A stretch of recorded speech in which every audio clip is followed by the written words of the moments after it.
What's up? Uptown Swing level 1 Charleston.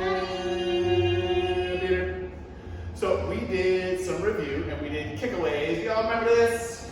Double kick, double kick, double kick.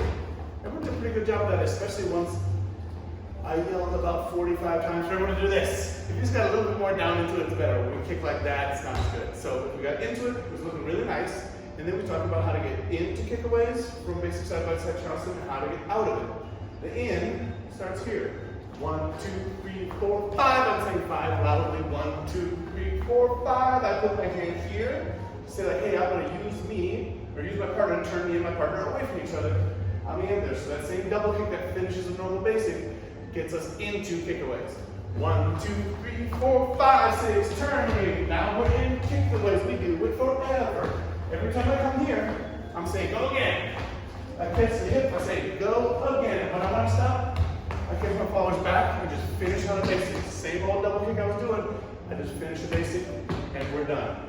If you're clear about going into it, leaders, it's easier for followers to feel how clear you are going out of it. Followers, try not to guess. It should be very obvious. Last thing we did is we showed something. This will be homework for next week. We showed those kickaways. Double kick, and single, single, double kick. Little kick around there. The practice is leaders just kicking left, right, left, right, left, right. Forward, same thing, but over your left shoulder. Start with the right foot if you care. Just get used to it a little bit so you get a little comfortable with it. And then if you have a partner, try this pattern. Remember the little mantra we have. Double kick, single, single, double kick. And that's it.